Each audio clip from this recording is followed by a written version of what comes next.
What nonsense is this? Hollywood has spent nearly 20 years trying to make a Metal Gear Solid movie, and somehow they still don't seem to understand why people loved it in the first place. We've had directors come and go, writers disappear, scripts thrown out, actors attached, actors quietly removed, entire creative resets. And now, in 2026, after all this time, they've basically hit the restart button again. Good grief. This is one of the most cinematic games ever made. The first game especially. Tight setting, clear mission, fantastic villain, great twists, memorable characters. It practically storyboards itself. So how on earth has this become one of the biggest cases of development hell in gaming history? Let's watch the nonsense unfold. Now, as someone who played and loved the first three games, especially the first one, this whole thing is absolutely fascinating to me. Because Metal Gear Solid wasn't just another action game. Back in 1998, this felt different. Cinematic before cinematic games became normal. Voice acting that actually mattered. Characters that felt memorable. Music that elevated scenes. And a storyline that somehow mixed nuclear deterrence, genetics, philosophy, espionage, anime nonsense, and made it work, mostly, well, Kojima level work anyway, which means brilliant one moment and completely insane the next. But that insanity is part of the identity, and I think Hollywood immediately struggled with that. The first mistake. They don't understand Solid Snake. Snake is not your standard action hero. He's not loud, he's not charismatic in the Marvel sense. He's exhausted, detached, cynical. He's a soldier who's seen too much. Half the time he sounds like he doesn't even want to be there, which is exactly why he works. Snake is closer to Kurt Russell in Escape from New York or Michael Biehn in The Terminator than modern clean-cut blockbuster heroes. Kojima openly pulled inspiration from those kinds of characters, especially Snake Plissken. I mean, come on, Snake, eye patch aesthetic, gruff anti-hero, it's not subtle. And honestly, that's why back in the day, the Patrick Swayze idea actually made sense. Back in the 90s, Patrick Swayze could genuinely have pulled this off. Watch Point Break, Roadhouse, Red Dawn. He had that perfect mix of physicality, weariness, intelligence, danger. And then you had Don Swayze, which suddenly makes the Liquid Snake casting problem incredibly easy, because the twin dynamic already exists naturally. No weird CGI face replacement, no digital nonsense, just cast both brothers, problem solved. But Hollywood waited, and waited, and waited some more.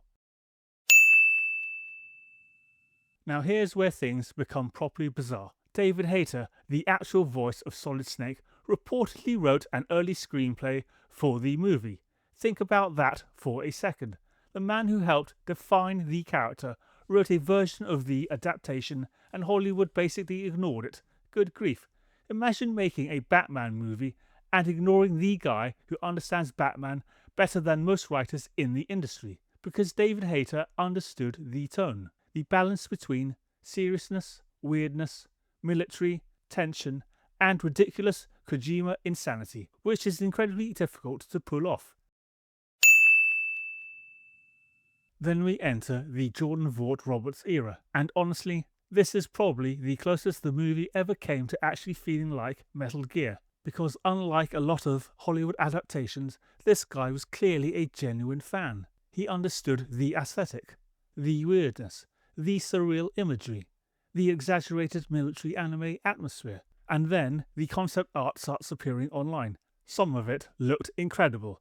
Giant mechanical imagery, psychedelic battlefield visuals, Grey Fox insanity, massive scale.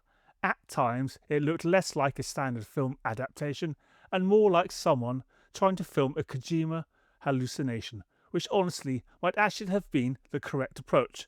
But then reality kicks in. Studios start seeing budget problems, tonal risks, audience confusion, and suddenly the project slows down again. Then came the casting announcement that split people immediately. Oscar Isaac as Solid Snake. Now look, Oscar Isaac is a good actor. This isn't me saying he's untalented, but Solid Snake, I never saw it. Snake needs that weathered military edge, that haunted veteran energy. Isaac always felt too polished to me, too expressive, too emotionally open. Snake is emotionally buried under about 30 years of trauma and cigarettes. Completely different energy. And clearly something behind the scenes wasn't working anyway, because eventually the whole thing quietly collapses again. And now, here we are in 2026. New directors, new direction, new script rewrite. Oscar Isaac reportedly out. Jordan Vogt-Roberts gone.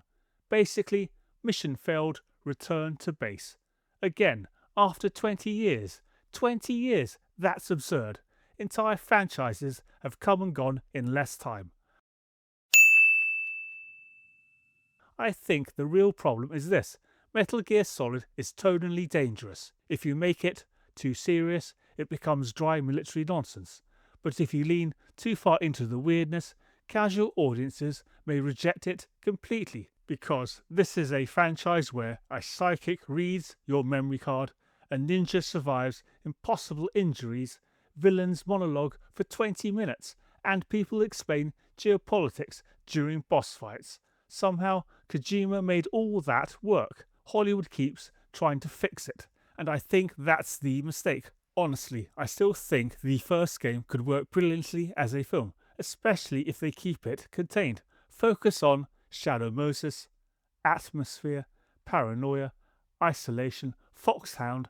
Don't make it more complicated than it needs to be. But the longer this goes on, the more this starts feeling like another Hollywood project that fundamentally misunderstands why people loved the original thing in the first place.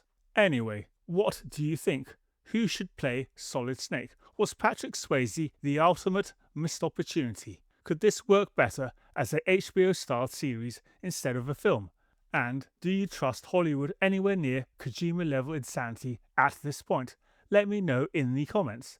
And if you enjoy dismantling bad writing and entertainment industry nonsense like this, like, subscribe, and I'll see you in the next one.